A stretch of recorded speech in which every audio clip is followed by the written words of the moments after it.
नमस्कार।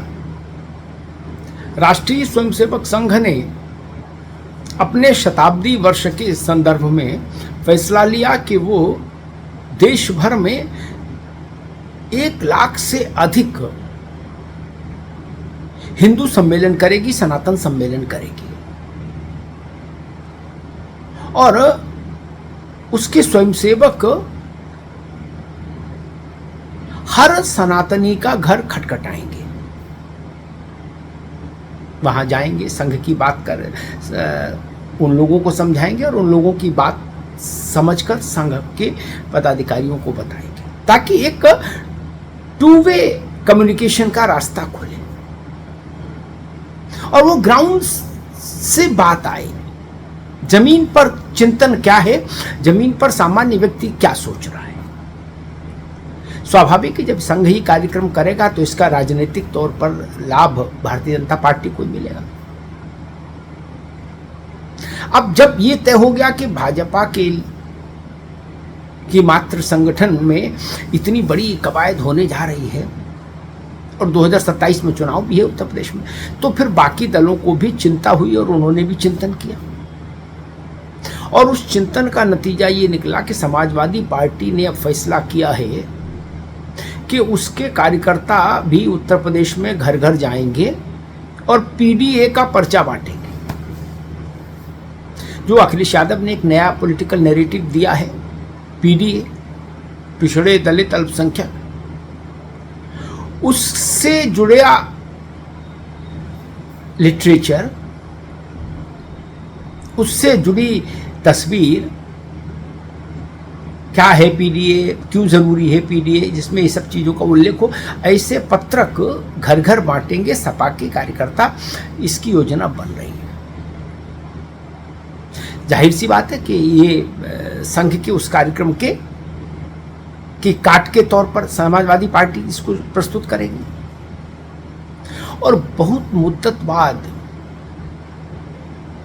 बसपा में भी थोड़ी सी जुम्बिश दिखाई दे रही, थोड़ी हलचल दिखाई दे रही है और बसपा के अंदर से भी खबरें आ रही हैं कि बसपा भी अपने कार्यकर्ताओं से कह रही है कि आप भी निकलिए और घर घर जाइए, क्योंकि बसपा को लग रहा है कि बसपा लीडरशिप को इस ढंग का एहसास है कि पार्टी का ग्राउंड जीरो पर कनेक्ट कमजोर हो गया, जमीन पर संपर्क और संवाद पार्टी का बहुत कम हो गया और उसका खामियाजा उसको लगातार वोटों में दिख भी रहा है। उत्तर प्रदेश में एक समय में 26, 27, 28% वोट तक कमांड करने वाली बीएसपी आज 10% से भी कम वोट के पायदान पर खड़ी है इकाई में। तो ये तो समझ में आ गया कि कुछ ना कुछ समस्या है और उस समस्या को दूर करने के लिए अब बीएसपी को भी लग रहा है कि शायद यही सबसे अच्छा तरीका है कि घर घर जाइए, हर मकान पर दस्तक दीजिए ताकि कोई दरवाजा खुले, कोई राजनीतिक दरवाजा खुले। और भाजपा, सपा और बसपा, इन तीनों का एक सही अभियान है।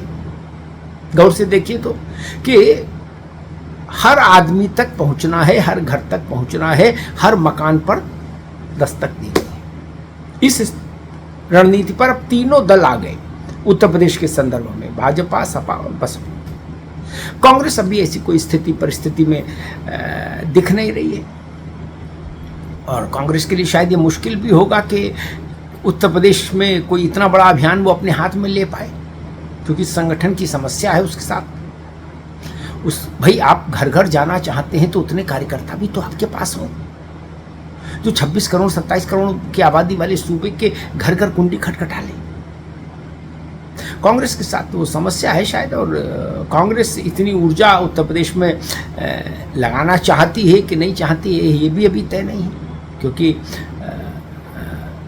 राहुल गांधी के फिर से उत्तर प्रदेश में लौट आने से और अमेठी से चुनाव जीत जाने से, रायबरेली से चुनाव जीत जाने से और अमेठी से केएल शर्मा को जिता लेने, इसके बाद भी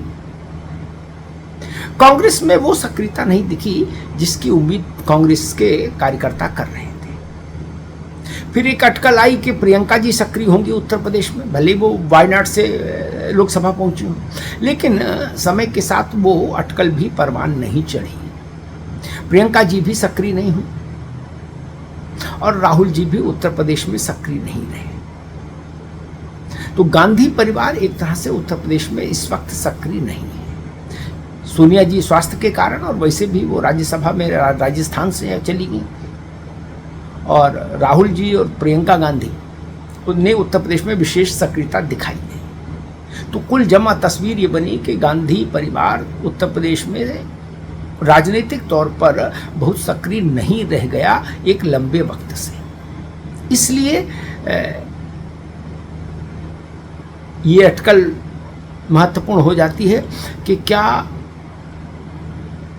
गांधी परिवार के लिए उत्तर प्रदेश का महत्व कम हो रहा है। उत्तर प्रदेश में आप देखिए, कांग्रेस का कोई राज्य स्तर पर भी बड़ा चेहरा ऐसा नहीं जिसको पार्टी कुछ समय देकर स्थापित करे, और वो चेहरा फिर गाजियाबाद से गाजीपुर और बस्ती से बहराइच तक एक स्वीकार्य चेहरा हो पाए। कहीं नहीं ऐसा प्रयोग हो रहे हैं, कुछ कुछ प्रयोग होते रहते हैं, कहीं राज बब्बर, कहीं लल्लू सिंह, कहीं अजय राय, लेकिन वो बात नहीं आ पा रही कि जो अखिलेश यादव और मायावती और योगी आदित्यनाथ के चेहरे से के मुकाबले किसी को खड़ा कर पाए। वो चेहरा कांग्रेस के पास नहीं, और ये सच्चाई है। योगी आदित्यनाथ, अखिलेश यादव और मायावती उत्तर प्रदेश के इन तीन प्रभावशाली चेहरों के समकक्ष कांग्रेस के पास राज्य में कोई चेहरा नहीं है ऐसा। ये सच्चाई है और कड़वी सच्चाई है। प्रियंका गांधी वो चेहरा हो सकती हैं, लेकिन लाख टके का सवाल हर बार यही पूछा जाता है कि क्या प्रियंका गांधी चाहेंगी ऐसा, और क्या गांधी परिवार चाहेगा कि प्रियंका गांधी को उत्तर प्रदेश के रण में सीधे उतारा जाए? बड़ा सवाल है। इसीलिए अभी कांग्रेस की तैयारियां वैसी नहीं दिख रही जैसी भाजपा, सपा और बसपा की दिख रही हैं विधानसभा चुनाव को लेकर 2027 के। धन्यवाद।